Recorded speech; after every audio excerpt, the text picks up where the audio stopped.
Have you ever laid awake at night thinking about someone you no longer speak to? A brother, a child, a parent, a friend. Someone who once was so close, but now feels like a distant memory. Maybe it's been years since the last conversation.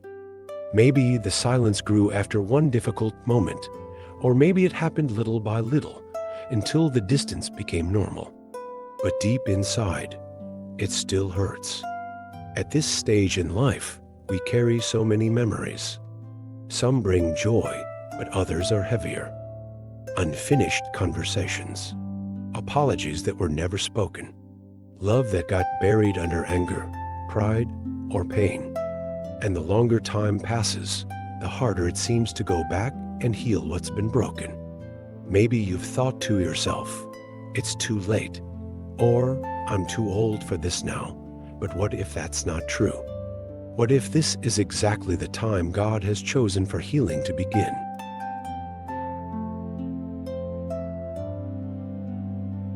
Let me tell you something from the heart. You're not alone. So many people in their 60s, 70 seconds, 80 seconds feel the weight of relationships that didn't end the way they hoped. People who still carry the sound of a slammed door, a phone call that never came, or words they wish they could take back. Sometimes it's something we did, other times it's something done to us. Either way, the pain stays. And that pain, when kept too long, starts to make a home inside us. But the truth is, God never meant for us to live with that pain forever. That's why I want to talk with you today about forgiveness. Not just the kind we talk about in church, but the kind that touches real wounds and real people. Forgiveness that makes the air feel lighter, the nights less heavy, and the soul more free. I also want to talk about healing, because forgiveness and healing walk side by side. They are like two old friends who always show up together when peace is ready to return. And to help us understand this, I'd like to look with you at one of the most powerful stories of reconciliation in the Bible, the story of Joseph and his brothers. If anyone had reason to hold a grudge, it was Joseph. Betrayed by his own flesh and blood, sold into slavery, left to suffer for years.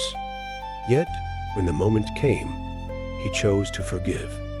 And that decision didn't just change his life, it changed generations. This video isn't about pointing fingers. It's not about saying, you should have done this or that. It's about gently opening the door to something you might have given up on. Peace, restoration, maybe even a phone call that could heal a wound older than some of your grandchildren. Because the truth is, it's not too late to forgive, and you are not too old to heal. Sometimes healing starts with a story. Sometimes it starts with a question. Sometimes it starts with silence. But it always starts with love. And love, my friend, is something God never stops offering no matter your age or how many chapters have already been written. Before we continue, I want to invite you to stay with me through this message. If something in this speaks to your heart, would you consider subscribing to this channel and giving this video a like? That small gesture helps more people find these reflections, and maybe, just maybe, someone out there who's also hurting will find the courage to heal too. Let's keep walking together. Sometimes the pain we carry feels too tangled to even look at. We try to tuck it away, avoid the memories, and move on as best we can. But once in a while, God places a story in front of us that opens a window to our own lives. The story of Joseph is one of those stories. It's not just about ancient people with strange names. It's about family, betrayal, silence, and ultimately, about a love that forgave the unforgivable. Joseph was a young man with dreams. He believed God had something special for him. But those dreams stirred up jealousy in his brothers. Instead of protecting him, they betrayed him. They threw him in a pit, sold him like an object, and let their father believe he was dead. That alone is enough to scar someone for life. And yet, That was only the beginning of Joseph's journey. For years, Joseph lived far from home, first as a slave, then as a prisoner. He had every reason to become bare, to close his heart and never trust again. Can you imagine how lonely those years must have felt? Carrying the face of your brothers in your mind, replaying that moment when they turned their backs on you, wondering why, wondering how they could. But something sacred happened in Joseph's heart over time. In the silence of his suffering, Joseph didn't just grow older, he grew deeper. He didn't allow the pain to harden him. He brought it to God, and even in prison, the Lord was with him. That's what the Bible says. Over and over, it says that the Lord was with Joseph.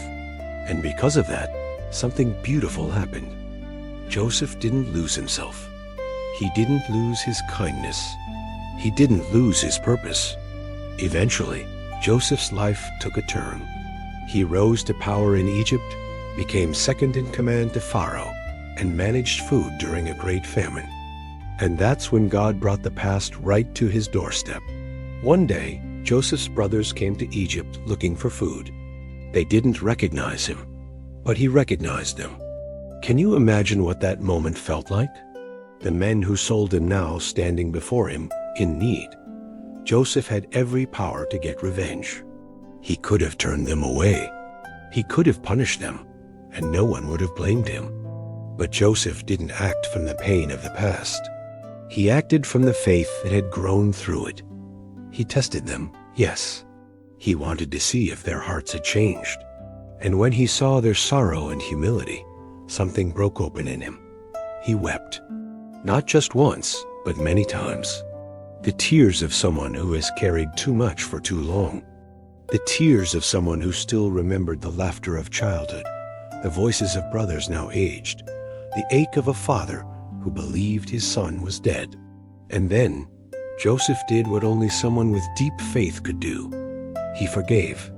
He revealed himself. And in one of the most moving moments in Scripture, he tells them, "You meant evil against me, but God meant it for good." He didn't ignore the pain. He didn't pretend it didn't happen, but he chose to see God's hand in it. And that gave him the strength to embrace the very people who hurt him. That's not just a story for the Bible. That's a story for us. For anyone who has felt abandoned. For anyone who has waited years for someone to say, "I'm sorry." For anyone who wonders if there's still a chance for peace. What Joseph teaches us is that forgiveness doesn't come from forgetting the past. It comes from trusting that God can make something good, even from the worst parts. It comes from believing that our wounds don't have to define us, and that healing is possible, even if we never get the apology we wanted. And here's something else to think about. Joseph didn't wait until everything was perfect to forgive. He forgave while the past was still raw, while the scars were still visible. He forgave because he chose peace over punishment. He chose love over pride. And that decision didn't just set his heart free. It brought his whole family back together. I know life isn't always like a Bible story. Real life is messy, eh? Sometimes we try to reach out and the other person doesn't respond. Sometimes the person we need to forgive is no longer alive. Sometimes the damage feels too deep. But even then, the act of forgiving still changes us. It softens us. It frees us. It brings us back to ourselves. And if Joseph, betrayed so deeply, could open his heart again, maybe we can too. Maybe we can at least start by asking God to help us let go of what has been weighing us down. Maybe we can write a letter, even if we never send it. Maybe we can speak out loud the words we wish we could say, because healing doesn't have to wait for perfect conditions. It begins with willingness. And if you're wondering whether it's too late, let me say this gently. If you're still breathing, it's not. As long as there is life, there is time for love to do what only love can do. Let's keep talking. There's still more to share. Sometimes, what holds us back from healing isn't the other person. It's fear. Fear of being rejected, fear of being misunderstood, or simply the fear of opening an old wound that never quite closed.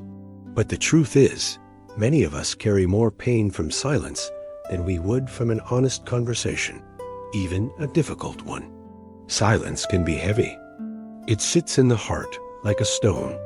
But when we speak, even softly, even trembling, something begins to lift. You don't have to fix everything in one day. Forgiveness isn't about pretending it didn't hurt. It's not about acting like everything is fine.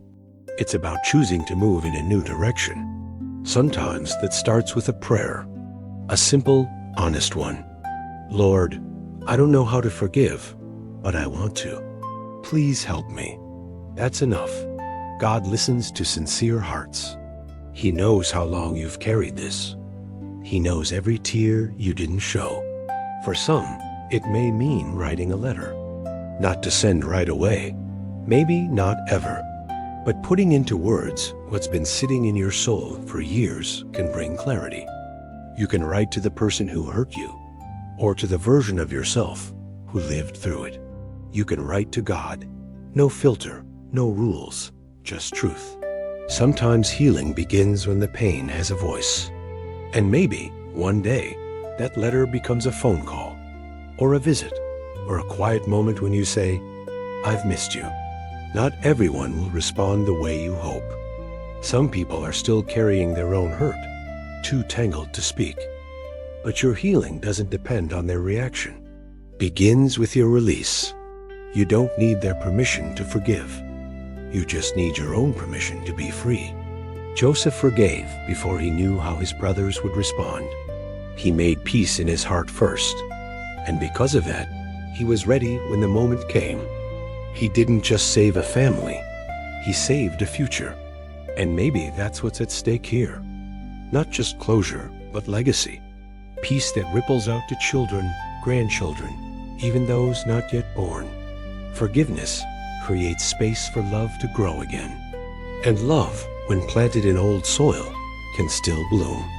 It's never too late to build a bridge, even if the other side seems far, even if the path looks broken. Maybe all it needs is the first stone, a message, a prayer, a softened tone. And yes, there will be fears. What if they don't understand? What if they say no? But what if they've been waiting too? What if they miss you more than they show? What if God is preparing their heart, just as He's been working on yours? You are not too old to love deeply. You are not too old to change. And you are certainly not too old to heal. Time may have taken many things, but it hasn't taken away your ability to love, to forgive, to hope. In fact, that wisdom, that tenderness that comes with age, may be the very thing needed now. I know some of you may be thinking, but what if the person I need to forgive is no longer alive? That wound can feel even heavier. But forgiveness doesn't have to stop at the grave. You can still speak what was unsaid. You can still release what's been locked inside. You can still honor the love you once shared by choosing peace over resentment. That too is healing. And maybe the person you need to forgive is ... yourself. For something you did, or something you failed to do. For not knowing then what you know now. For being human. Let me remind you of this, gently but clearly. God does not ask you to carry shame forever. His mercy is bigger than your mistake. If He has already forgiven you, maybe it's time to let your heart do the same. I know this wasn't an easy conversation. Talking about forgiveness rarely is. But sometimes the hardest conversations are the ones that open the door to freedom. You've lived a long road. You've seen many seasons. You've faced losses and victories that only your heart fully knows. But I believe this next chapter can be one of healing. Quiet, powerful, beautiful healing. So if there's someone on your heart today, someone whose name stirs up memories or tears, take a moment. Don't rush past it. Breathe, pray, and ask God what He wants you to do with that feeling. Maybe the time has come to forgive. Maybe the time has come to let healing begin. And if this message touched you, even in a small way, I'd love to hear from you. Share in the comments if there's someone you're thinking about. You never know who else might need that same encouragement. And if you feel this video could help someone you care about, please share it. Let this be a seed of peace, passed from heart to heart. Remember, you are not alone. Not in your hurt, not in your healing, and not in your journey of faith. God is still writing your story, and in His hands, even broken pieces become part of something beautiful. The past may hold pain, but the present holds promise. And your future, even now, can still be full of grace.